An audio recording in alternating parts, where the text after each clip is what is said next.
में इस तरीके से जवाब दिया जाएगा कि जिस तरीके से इन्होंने सोचा नहीं होगा। ये सोच रहे हैं ना कि 500 रुपये में युवाओं को खरीद करके इनका वोट हासिल कर लिया जाएगा, या फिर इनके लिए कोई 2-4 योजना निकाल दी जाएंगी, उनके द्वारा मतलब इनका वोट हासिल कर लिया जाएगा। तो ऐसा बिल्कुल नहीं है, ये सोचना आप बंद कर दीजिए। अब युवा जाग चुके हैं, आपको ये बता देना चाहते हैं। इसके माध्यम से मैं बताना चाहता हूँ कि इन युवाओं को ये मत इतना तड़पाइए कि कहते हैं ना कि युवाओं को मत परेशान कीजिए राजनीति में आने के लिए। अगर युवा राजनीति में आ गए ना तो तुम दोबारा सत्ता में नहीं आओगे, तुम दोबारा सत्ता में नहीं आओगे।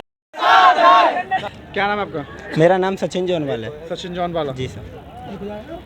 सामाजिक सामान्य रैली जो भी हो रही है, बिल्कुल। क्या पर्पस है, क्या उद्देश्य है, किस तरीके से आप आए हो, क्या चाहते हैं आप? इसका पर्पज एक ही है, हम चाहते हैं कि शांतिवत तरीके से संवैधानिक दौरे में रहते हुए हम जो सरकार अत्याचार कर रही है हमारे लोगों पर, उनका हम प्रदर्शन कर सकें, उनके जवाब में हम बता सकें कि अब हम सोए हुए नहीं हैं, जगे हुए युवा हैं, हम आपको जवाब देना जानते हैं अच्छी तरीके से। इसीलिए इन अत्याचारों पर या तो पाबंदी लगा दो, किसी भी तरीके से आप क्या करोगे हमें नहीं पता, लेकिन आप या तो पाबंदी लगा दो, अगर पाबंदी नहीं लगाई तो ये युवा पाबंदी तुम्हारी लगा देंगे, देख लेना। जय जय जय जय जय भीम, जय भीम, जय जय जय जय भीम, जय भीम, जय भीम। क्या नाम है आपका? सर धीरज है मेरा नाम। हाँ बताइए कुछ। मैं ऐसे हमारे जो लोग आ रहे हैं एमपी से भी बहुत सारे लोग आए हुए हैं और भी आ रहे हैं, यहाँ तक पहुँचे नहीं है क्योंकि भैया को समर्थन इस सम्मेलन में जहाँ पे ज़रूर होना है। हमें भैया से हमें बस इतना ही वो करना है कि भैया को एक दिन अपने सत्ता पे लाना है, भैया को राजगद्दी पर दिखाना है भाई दिल्ली में। अरे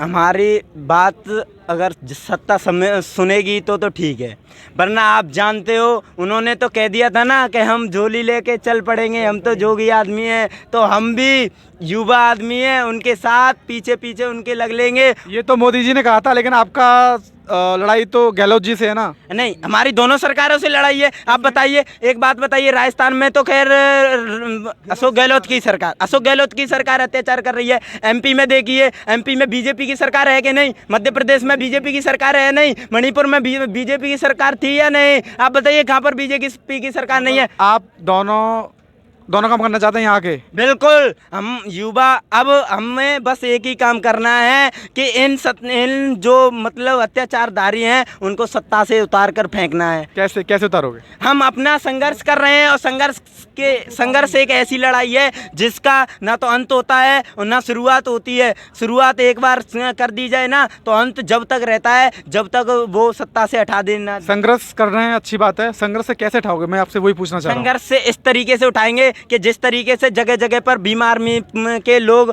बने हुए हैं, संगठन बना हुआ है, जगह जगह पर हमारे भीम आर्मी कहते हैं ना कि चंद्रशेखर भाई एक हैं, लेकिन उनकी भीम आर्मी की सेना सभी चंद्रशेखर भाई है। उनको चंद्रशेखर के पहले आप मुझे एक बात कंफर्म करिए, भीम आर्मी है, आप ये भी भीम आर्मी बोल रहे हैं और आप बोले संवैधानिक तरीके से हम करना चाह रहे हैं। बिल्कुल, तो भीम आर्मी संवैधानिक के दौरे में रहते हुई तो काम आर्मी तो आर्मी होती है ना? नहीं, आर्मी होती है, भीम आर्मी तो हमारे संगठन का नाम है ना। अच्छा। हाँ, संगठन का नाम है। आप एक बात बताइए, कोई भी संगठन आपको लेकर, राजस्थान में इलेक्शन हो रहे हैं ना अभी आने वाले नवंबर में, तो क्या 5 राज्यों में इलेक्शन है, उन इलेक्शनों में इस तरीके से जवाब दिया जाएगा कि जिस तरीके से इन्होंने सोचा नहीं होगा। ये सोच रहे हैं ना कि 500 रुपये में युवाओं को खरीद करके इनका वोट हासिल कर लिया जाएगा, या फिर इनके लिए कोई 2-4 योजना निकाल दी जाएंगी, उनके द्वारा मतलब इनका वोट हासिल कर लिया जाएगा। तो ऐसा बिल्कुल नहीं है, ये सोचना आप बंद कर दीजिए। अब युवा जाग चुके हैं, आपको ये बता देना चाहते हैं। इसके माध्यम से मैं बताना चाहता हूँ कि इन युवाओं को ये मत इतना तड़पाइए कि कहते हैं ना कि युवाओं को मत परेशान कीजिए राजनीति में आने के लिए। अगर युवा राजनीति में आ गए ना तो तुम दोबारा सत्ता में नहीं आओगे, अभी जो मेन आपका मकसद है, किन चीज़ों को लेके आप सरकार से दुखी हो? हमारा मेन मकसद है जो अशोक गहलोत जी की सरकार है और पीएम नरेंद्र मोदी जी की सरकार है, उन सरकारों में अत्याचार हो रहे हैं, उनके खिलाफ आवाज़ उठाना हमारा मेन मुख्य उद्देश्य है। और इस आंदोलन का मुख्य उद्देश्य यही रहेगा। और चंद्रशेखर भाई आज़ाद आएंगे तब उनकी भी बातों को सुनना, अब वो भी इसी तरीके से बताएंगे जो बात है, जो मतलब अत्याचार हो रहे हैं। हम युवा अब एक बात तो तय कर चुके हैं कि हमारा शासक रहेगा तो केवल चंद्रशेखर आज़ाद। शासक कैसे रहेगा? शासक हम बनाएंगे ना, युवा संगठन। आप वो मायावती बोलती हैं हमारी, उनकी अलग पार्टी है। एमपी में बात करो तो उनकी एक पावर अलग है, तो दो एक ही समाज के लोग दो जगह जैसे बट रहे हैं, तो किस तरीके से आप सोचते हो? जैसे जनता के लिए ऑप्शन दे रहे हैं ना, जनता के लिए ऑप्शन होने चाहिए सही गलत का फैसला करने के लिए। अगर सुनो, आप दो व्यक्ति गलत कर रहे हैं और वही दो व्यक्ति चुनाव लड़ रहे हैं और दोनों व्यक्तियों में से किसी को चुने चलता है, वो तो गलत है ही। लोगों तो का हम ऑप्शन बढ़ा रहे हैं ना जनता को, कि जनता जैसे कि जो सही है उसको वोट दे सके। लोगों का मानना ये है कि हम भीम आर्मी को सपोर्ट करते हैं, उन्होंने हमारे समाज को जागरूक किया है। बिल्कुल किया बट है ना। हमें तो जब इलेक्शन आता है ना, हमें हाथी दिखता है।